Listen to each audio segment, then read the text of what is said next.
This video is made for adult collectors because, God, animated is how old now?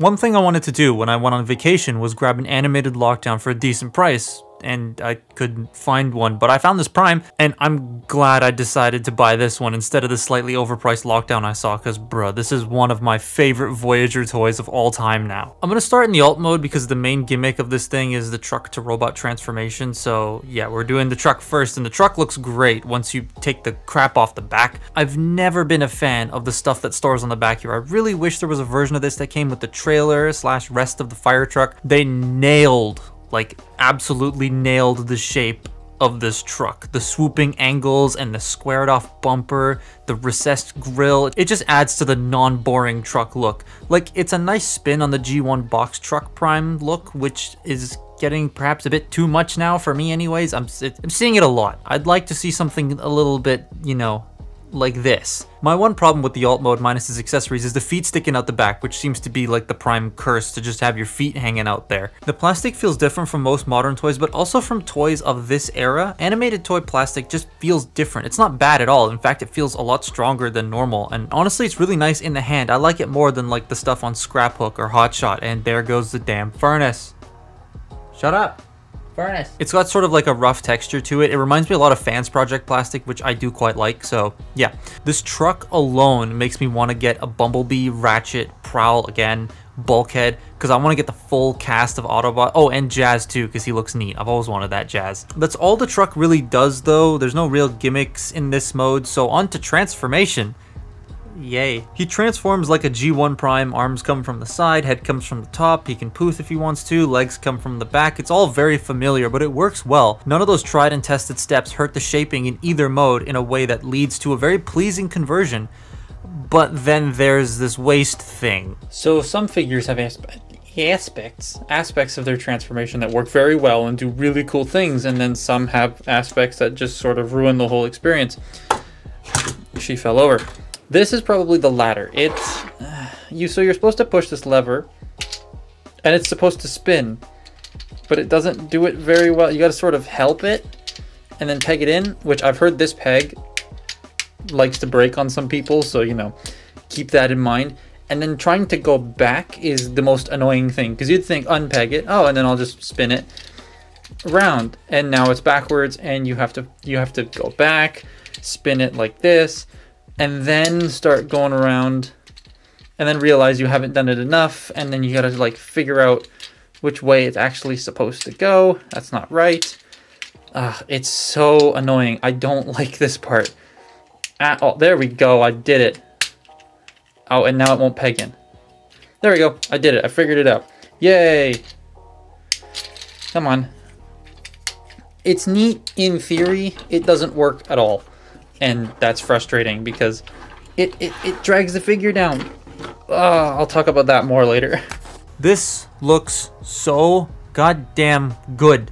For a 2007 toy, they captured the animated look extremely well. A look that seems so difficult to translate into a toy, especially during that time when they were struggling to do the movie adaptations coming right off of Cybertron. I would have expected like animated to suffer from that a little bit, but it really doesn't seem to do that on a lot of its toys. I love all the curves and angles. Usually if you have like different shaping methods like that, you can look a bit hodgepodge, but here they have such a good balance between the two that it just works. For a used figure, the paint is still intact and feels strong enough to withstand a lot, which is great. It's also got a nice metallic silver and the yellows are applied very cleanly.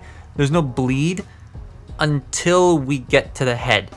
This is where the paint feels a bit too messy to me. There's a little bit of red paint on mine on the ear, and the blue for the face just seems off in its application.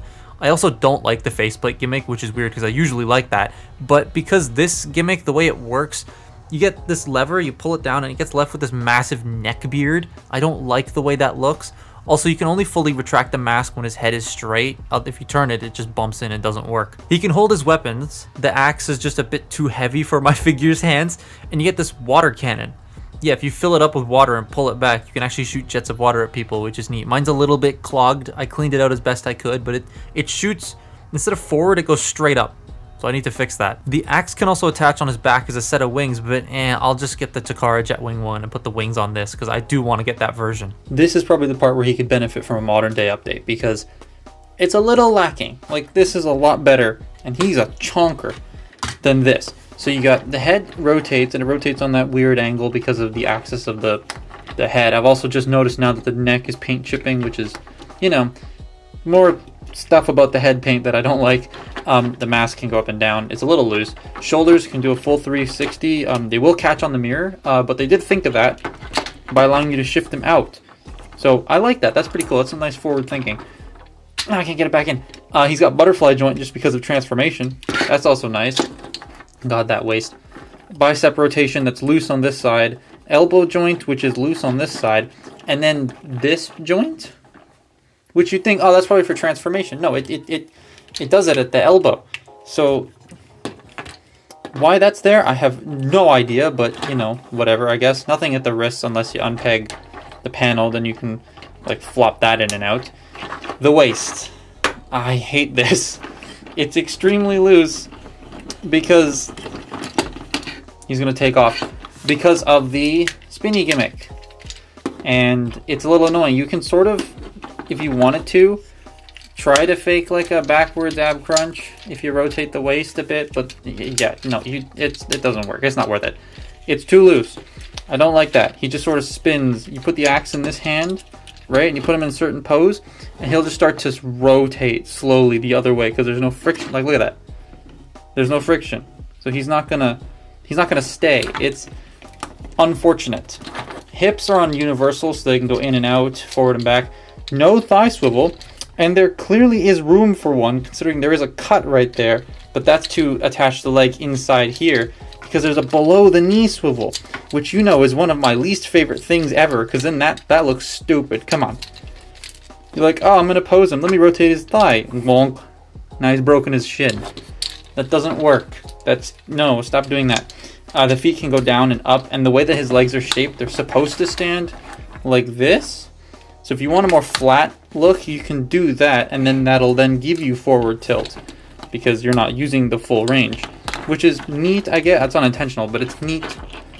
Yeah, his posing's okay. It's just when you give him like a thing to hold and put him there's the looseness. That I'm chalking down to just being used. But you put him in a pose, and then you want to like lean him forward. Oh, there goes the axe, and now his waist is the waist. Stay up. See, it becomes more suggestible to just see.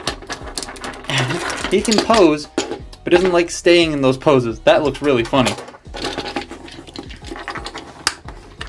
Let's make him look decent here at least. So yeah, he is a bit awkward to pose around and stuff. So that's the one thing I hope that the new leaked Legacy one, the one that we got a listing for, will improve on, because they did a great job with this, even though this is Prime. So let's see if they can do a great job with this. This is very fun. I'm starting to love the animated toy line more and more now. I used to have Ironhide. I don't know where he went, and I'm really angry that I lost him. But I will most likely get more. There's a convention on February 19th that I'm going to go to, so animated will be my main focus there. I gotta get Prowl, Ratchet, Voyager Bulkhead, and Jazz. And Bumblebee. Those are what I want to find. Ooh, the furnace turned off. Should you get one? Of course, but not for like 50 bucks. That's how much I paid for this, 50 Canadian, and that feels like too much. 30 used, I'd say, is a good deal. 50 if it was sealed, I would totally be fine with paying that. And that's how much that Lockdown was that I was talking about earlier, was 50 bucks for the clear one with the 2 Legion toys, and I did not want clear Lockdown. I have my small gripes with this figure, but I don't know if Legacy will be able to top this other than improving the articulation, but we shall see. If it comes with a trailer, it'll be an instant win. But that's my look at animated Optimus Prime. Follow me on Twitter and Instagram, and I will see you next time. Bye-bye.